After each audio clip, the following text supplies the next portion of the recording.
You should remix it. You should do a 12-minute version. I could do that, yeah. Spoilers. Welcome back to your favourite part-time... whatever we are. Job. That's what we work for, surely. Anyway, this is a much anticipated podcast for several listeners, because this time around we are dealing with the new, eagerly awaited album from Arcade Fire, Reflector. Lady Gaga's not quite as eagerly awaited, but still, it's a big release. It's a big release. Artpop. A new young artist called Lorde, not to be confused with the winners of Eurovision a couple of years back. That may or may not be a good thing. Listen later on. And her debut album that has been received well by the critics. A album by another new country artist, told this to us, called Brandy Clark. Midlake new album called Antiphon. We reviewed their last album a couple of years back. And the latest album from Motorhead. So finishing off with a bit of rock. However, as I said, probably the most anticipated album of the year. Before Bowie nicked out his album at the start of the year, much surprise. Although obviously he does also crop up on this one. Almost certainly the Arcade Fire album, and I'm sure there was plenty of critics who were getting ready to pen their best of lists that were holding off until this record came out to decide would it be atop their list or elsewhere. Elsewhere? Top? No, it's definitely still in their list. Because I suspect one or two of them have already filed copy for Christmas before this album came out. No, I kid. Arcade Fire, Reflector. Well, a bit long, isn't it? And other such phrases come to mind. It's an interesting album. I've had to listen to this about 4 or 5 times, and it's an album I desperately want to like. Yeah. And I'm sure, reading between the lines of a lot of pieces and critiques of it recently, I'm not alone in that feeling of a desperate willingness to really want to like this album. And do you know what? Somewhere in there's a classic Arcade Fire album. They have done what we so often mock other artists or even artists for not doing, and that is actually doing something completely different or out of kilter. Yeah. With their natural trajectory, yeah, for one, and with their kind of phrase, regular, and with their identifiable sound, yeah, and their identifiable sound is in there. If you know tracks like Joan of Arc and Oh Reginald, and you know one or two. Here Comes the Night Time, and you know, so somewhere around the middle of the album. Here Comes the Night Time, first time round, second time round, first time round. Yeah. You know, it's definitely an Arcade Fire album, and then on top of that, you get, I mean, Reflector itself, I quite like. Great track. I quite like Reflector, and Flashbulb Eyes as well. Yeah, no, okay, not so much. Not so much. Maybe that's just a me thing. You know, there are some tracks on there where they go for the which is, you know, it's good. It's good stuff. It's a bit funky. Yeah, and yet somehow this album misses the mark. Yeah, I'm going with it. I don't think it hangs together very well. No. For all its experimentalism, which is good, as I said, we applaud any band for actually doing that and not just churning out the same old stuff time and time again. Yeah. As you say, there are moments when the album does sound like your typical Arcade Fire album, and it does start off pretty good. I like, you know, as you said, Reflector and We Exist. You can feel the influence of James Murphy behind the production desk almost immediately. And I thought, oh, okay, maybe. And it goes on there to say that they're like, really, Here Comes the Night Time is good. Normal Person's alright. I say Joan of Arc's really fun. Yeah. And again, that's partly because it starts off with kind of a great kind of punk rock version, first chorus, and then becomes the glitter band. Yeah. A pure kind of 70s kind of... You know, it's a great kind of... Yeah. what's kind of weird, actually, because considering that Bowie's on the album very briefly, it does kind of feel like they were trying to make a David Bowie album. Yeah. A kind of 70s Bowie going to Berlin, trying to do something different, going off on one kind of thing. And as you say, it's a bad record, but I think it just, as it goes on as well, I think it gets, for want of a better word, a bit kind of dull. Bit dull. Actually. Part 2, disc 2. Yeah, disc 2. Bit dull. Yeah, I mean, I would perhaps take, maybe It's Never Over, Hey Orpheus. Actually, I might swap that with one of the tracks that's on disc 1. Okay. And just keep disc 1, and I'd be reasonably content. But since it's not just disc 1, it's the whole thing. I'm like you, I kind of find it's actually really hard album to love. Yes. Despite trying. Yes. So it's not bad, but it's not. Yeah. Yeah. No, I know it's. I felt, and I was hopeful at the very start because, as you know, I'm quite a fan of the second album. Controversial, and I felt that this could have been a continuation. I almost wish that they'd actually just stuck with the whole disco thing all the way through. All right, this is Arcade Fire. This is our disco album. We are the Reflectors. Fuck you. We'll have the Suburbs Part 3 out next year. You know. Yeah. Yeah. I kind of wish they'd done that. So, speaking of disco, we move on to, I think it's the fourth Lady GaGa album? Quite possibly, I've lost track. I think I stopped listening. At least the third or fourth. I think we reviewed the last. First one. I think we reviewed the last one actually. Did we? Yeah. Did we? I think we did. Oh, I don't remember that. Anyway, I see it back from the memory. Yeah. I will start with a quote from Lady GaGa. Here we go. For Artpop, I, in the most metaphorical explanation, stood in front of a mirror and took off the wig and took off the makeup, and I unzipped the outfit and put a black cap on my head and covered my body in a black catsuit. I looked in the mirror and I said, "Okay, now you need to show them you can be brilliant without that." And that's what Artpop is about. No, it's not. Let's be honest, it's not about that at all. Back your slogans. It's all this. If you think the Arcade Fire album's all over the place, it's got nothing being all over the place on this. This is just, oh my god, stylistically and musically all over the shop. And she seems to be, the kind of more she kind of goes on, more self-obsessed she gets, the more she can and drags in outside influences. I think the worse her records have seemingly become. So it's let's redo Madonna, GUI, Do You Want, Prince, Sex Dreams, cashing in on ubiquitous kind of R&B dance tropes. It's some pointless rap, Jewel and Drugs featuring T.I., Too Short and Twister, apparently. Some token rock pop. Rap. Yeah, some token rock pop in Manicure, which is kind of like, I thought it was listening to Avril Lavigne at that point.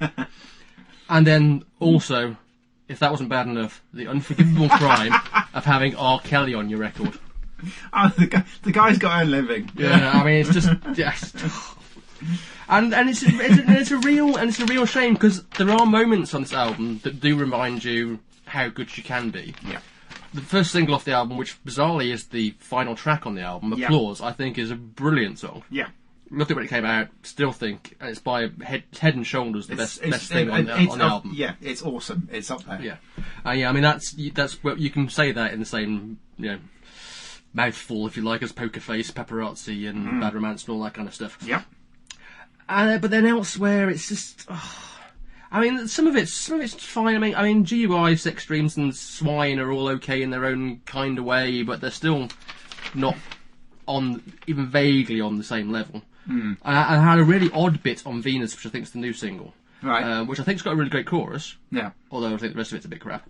But it oddly reminded me of a Scorpions song chorus. Annoyingly, I can't quite place which one, but it's really weird because I keep hearing the Scorpions vocalist Klaus Meine singing the chorus every time I hear the song, which is rather disconcerting.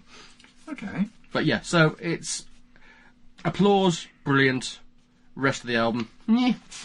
I shall leap into the defence of pop music because I always do. Artpop. It's.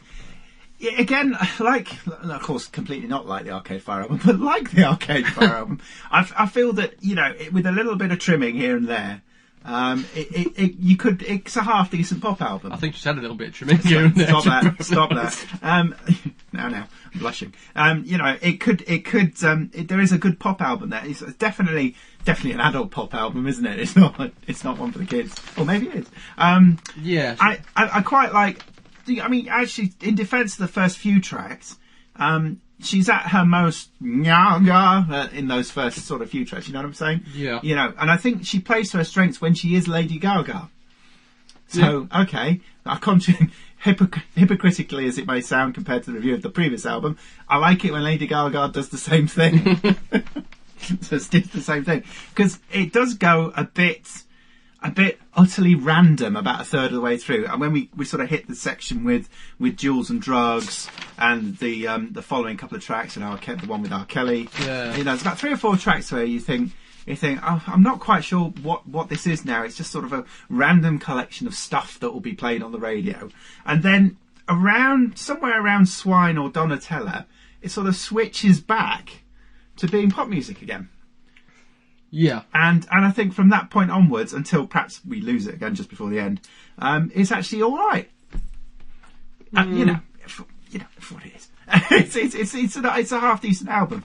So, in defence of Lady Gaga, I think there's a good album in there if you like Lady Gaga. I think there's a good EP in there. Okay. But what will probably depress the hell out of us is that the Artpop Volume 2 will no doubt be in the shops by Christmas. Good. Either this year or next. Yeah. And there'll be another version of it with your EP. Probably with better... Do you remember they did that with The Fame? She did that with The Fame, the first... And Bad Romance was actually on the second version of that. Yes, that was a classic. So, we'll see. So...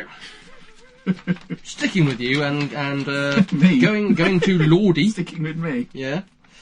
Pure Heroine. Yeah.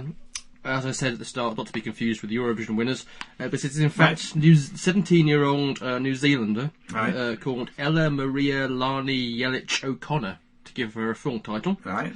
Who, as I said, has become a bit of a critic's darling over the last 6 months or so.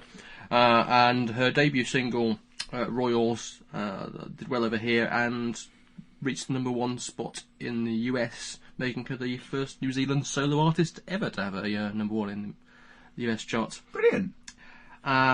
So, can she match the hype, is the question. Well, Lorde. Do you know what? This is... It takes a couple of listens, but this is actually quite a nice album. It sort of does... It's kind of the antipathy to the Lady Gaga album. It's adult pop, sung by someone that's clearly a teenager. Yeah. When you listen to the lyrics, they are classic teenage girl pop lyrics, set to a soundtrack, a soundscape that's much more adult. Yeah. In terms of the musical style. So it makes for quite an interesting listen, and it's got a lot of American influences. And inadvertently, I think, and probably, well, not inadvertently, because the UK music takes a lot from the same American influences. A lot of sort of UK urban beats in there as well. Well, it reminded me musically in places of Massive Attack, actually. Yeah, it does. But I was thinking perhaps of one or two more recent acts that we've come across, the sort of coming out of the UK and particularly London scene. Tracks like Royals, for example.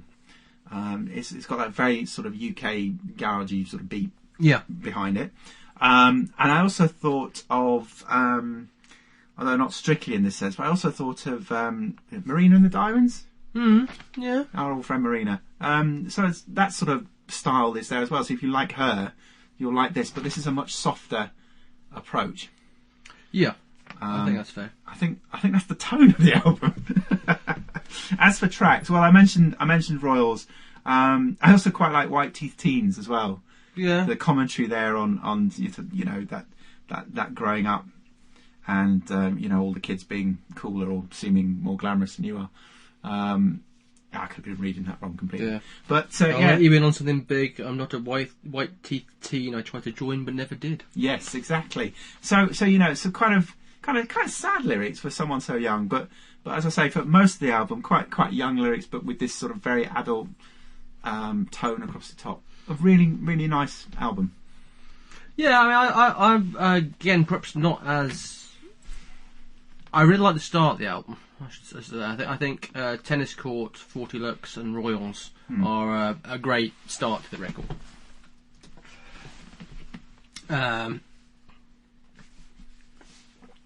And are we still on? Maybe a technical itch. I should just check.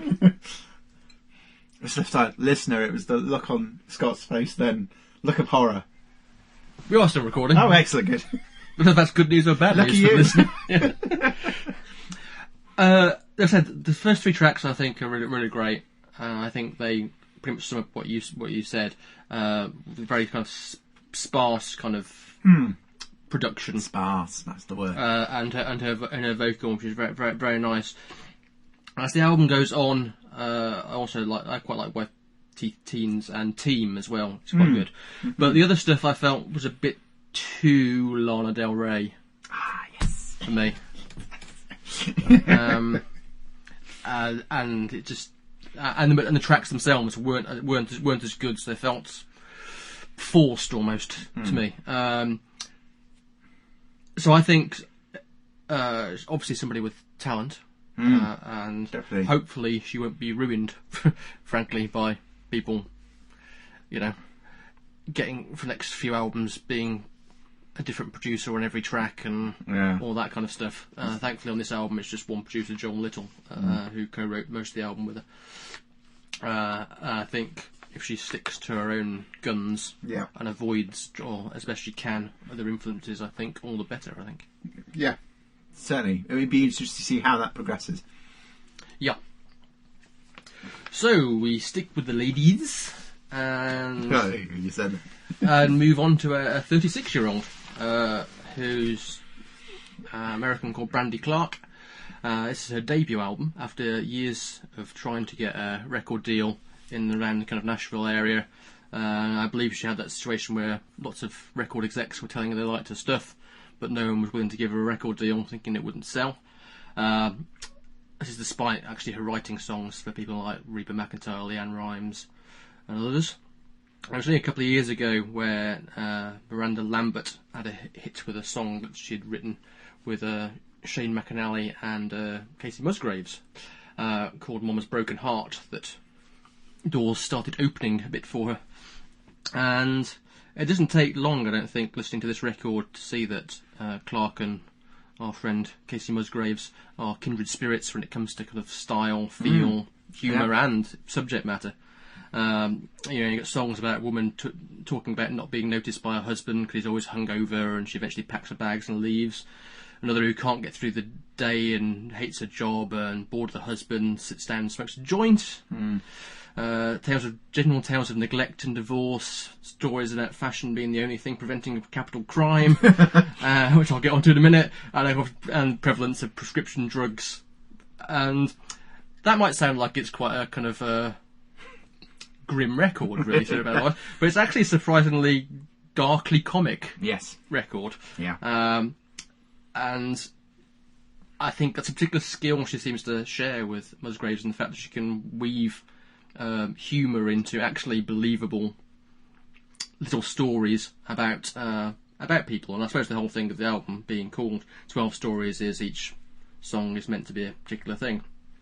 As I say, at its best, I think it's encompasses those brilliantly. In the song Stripes, for example, the one I was talking about, which is basically a song about a woman being cheated on by her husband and her saying she's going to kill him, and some great lines with I've got a pistol and I've got a bullet and a pissed off finger just aching to pull it. The only thing keeping me from losing my head is I hate stripes and orange ain't my colour, and if I squeeze that trigger tonight I'll be wearing one or the other. And then my favourite line, there's no crime of passion worth a crime of fashion. And the only thing saving your life is that I don't look good in orange and I hate stripes. Genius. And it's also a really fun song as well. Yeah. Elsewhere on the album, as I mentioned, Get High, which is a song about someone just bored with their life and just sits down and lights up a spliff every night. Really like that. Really like songs like Take a Little Pill, Illegitimate Children, which is a particularly harsh song, but still quite good. And bizarrely, the opening track, which is called Pray to Jesus, which is a bizarre one to find yourself wandering around the streets singing when you're a non-believer. But it's a really, really good song. And I have to say, I would have been surprised, even as someone that quite likes a bit of country, if at the start of this year you'd have said that, as we approach the end of it, two of my favourite records of the year would have been quite traditional country albums. Musgrave's one and this, and I really like this record. Yeah, no, I agree with everything you've said. I'm glad you mentioned her age, and you might be thinking, listener, well, why is that relevant? It is when you compare it to the Casey Musgraves. I don't want to do the comparison thing too much, but very much two sides to, and again, I don't want to take anything away from either artist, but two sides to the same record almost. Whereas Casey is obviously a lot younger, but has quite an old lyrical approach, quite a world-weary lyrical approach for someone so young. And here we have someone who's obviously been a bit further down the life line. No, I came out wrong.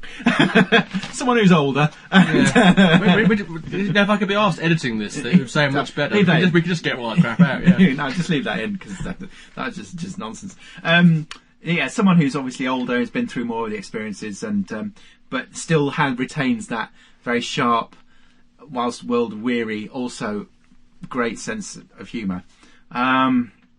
It again, some very sad, moving moments in there as well.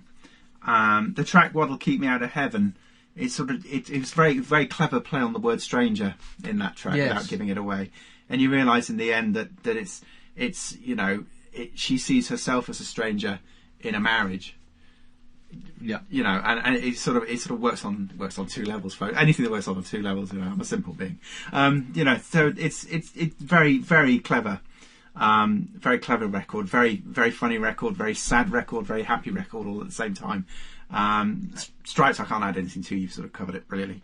And just like him, again, a very sad song at the end. Yeah. But with that sort of that warmth still coming through somehow. And all songs 3.5 minutes long. And also, yes, the album just comes in at over 40 minutes. I very much like this record, and I entirely agree. Who would have thought, eh? Yeah, I know. This year, of all years. So, we move on. I said we reviewed the last Midlake album, which was a couple of years ago, I think, and The Courage of Others, which I think we both quite liked.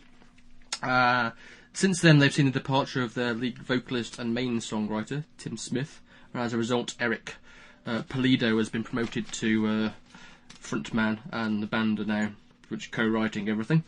That album, I seem to recall, was certainly on the folkier side of folk rock. I was reaching to remember this the previous album. This one is less so, although still hints of it. So how did you find Antiphon? On the off chance my brother-in-law's listening, I obviously have to say I like this record. I do like this record. I did find my attention drifting, however. Side 2. Yes. Yep. Yeah, absolutely. I found that on the first listen. Actually, I nodded off, which I don't think's happened before when we've been doing this. It's a relaxing album. It's a very relaxing album. Actually, I think that actually speaks something for the ambience of the music, the ambient of the music, even.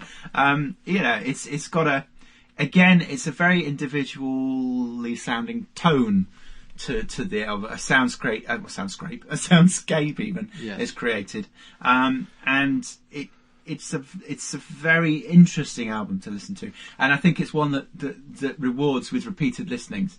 So in the first time you listen, you may fall asleep. The second time you listen, you may hear the lyrics. The third time you listen, you might all start to put it together. Yeah. It's an original album. Again, back to my previous 2 points. But yeah, it just sort of lacked something for me, that certain spark. Yeah, I would say I think whilst I think they've done a really good job of coping with the departure of basically somebody that was their main man, as Definitely. it were, and kept some of the sound that they had, so won't alienate fans of the band, and have tried to expand it out as well, and I think that kind of works well on, I said, what would have been side one in the oldie days, so the first 5 tracks, which culminate in a really interesting instrumental piece, which kind of starts off all kind of indie and a bit mental, and then breaks down into kind of gentle folk with flute and strings and stuff going on, and then heads back into kind of raging indie kind of cacophony at the end kind of thing. You're thinking, that's the kind of end of album track, really, well, end side thing. And after that, the rest of the tracks on the record are a bit kind of like, gentle, fine, but not as drifting along. Yeah, but not quite as. They don't have the oomph of Antiphon or the kind Provider, even. Yeah, and the Old and the Young, which has that kind of almost has that kind of prog drum and bass, but not drum and bass in that kind of way, kind of start, kind of beat, which is really kind of interesting. Yeah. And so horrible boss go. Well, I'm going to go. Yeah, I pretty much agree with you. Yeah. It was. Yeah. Wasn't it just? Yeah. Yeah. It was. Okay. So, if you'd have fallen asleep then, I'm sure you'd have been woken up by the 21st studio album from Motorhead. This one produced by Cameron Webb. I think people will be unsurprised to hear that after 40 years that Lemmy and Co are not really bothering themselves with trying to reinvent the wheel. No, they've not taken our advice. Yeah. Or kind of revamp their sound particularly. It's immediately recognisable from Lemmy's trademark growling drawl at the start, so it's what you're going to expect, really. It's a hard-rocking, foot-stomping, head-banging record that shows, if nothing else, there's no keeping a 17-year-old. Gosh, really? 67-year-old even down, which is what Lemmy is these days. And saying all that, it's actually not that bad a record as far as kind of hard rock records go. It gets off to a really good start, I think, with first 3 tracks: Heartbreaker, Coup de Grace, Classic Pedal, kind of the Metal Rockers, and surprisingly changes place into this lovely kind of slice of ZZ Top-esque kind of blues rock with Lost Woman Blues, which is a really, really great track, and highlights the guitar playing of the guitarist Phil Campbell, who across the whole album is really, really good, probably as good as I've heard him on record. Whilst the rest of the album can't really match up to this kind of opening threesome of tracks, as it were, there are a couple of other good moments. Dust and Glass is another kind of slow bluesy affair, which is alright. Since When You Speak to Me is okay, and I really like Knife towards the end of the album as well. Yeah. As you could have mentioned when we were out drinking recently, Which we never do normally. Yes, there were also a couple of hints of Ace of Spades and Bomber going on here. So End of Time, Going to Mexico, and Queen of the Damned all kind of have hints towards that. But then again, why not? Really. Yeah. So actually, as far as I quite enjoyed this record. I hadn't listened. It had been a while since I'd listened to a new Motorhead album, and it's better than a lot of rock albums that I'm sure are going to come out this year, next year, and thing. Sticking to what they do best and do it quite well. Yeah, that's a fair review. I'd go with that. Now, do you know what? While we were in the process of putting this podcast together, this was the one album I listened to once and thought, oh crikey, I can't listen to that again. No, it was okay. It was just loud. I'm getting old. Yeah, turn that music down, you 70-year-old. Anyway, but actually, on a second listen, I did get in that second listen. It's not. You sort of get into it, and you sort of start to again listen to the vocals a little bit more, and pick up the melody. It's in there somewhere. And, and actually, the lyrics are quite amusing all the way through. Yes, Lemmy just have a good turn of phrase. He does have a very good turn of phrase, and intentionally or otherwise. So combined that with the proper rock music, it's an enjoyable record. Yeah. Just remember to keep your powder dry, kids. Keep your powder dry. It's great stuff. Did I tell you I saw Lemmy once? No. So we don't usually get stories and anecdotes on the podcast. This is the first. Well, that was a half-assed review, so I thought I'd feed in a story just to keep my powder dry. It was round the back of Brixton Academy several years ago. I sat with a mate having a pint outside a bar, and who should walk past? Very easily identifiably him. Did he have his hat on? He had a hat on, he had his boots on, he had his shades on, even though it was midnight, and he had a couple of cohorts with him, and they looked tough. Rock and roll. It was rock and roll. Cheers. Cheers indeed. So, that's that one done. I guess we will be trying to, as per last year, try and cram in a Christmas and an end of year special before the end of the year.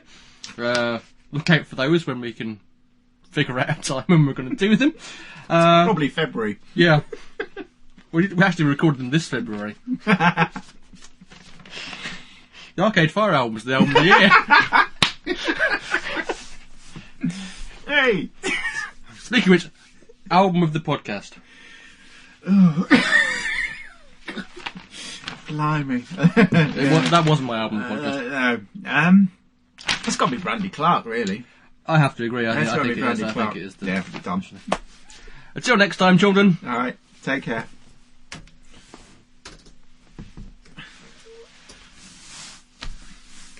That's very good.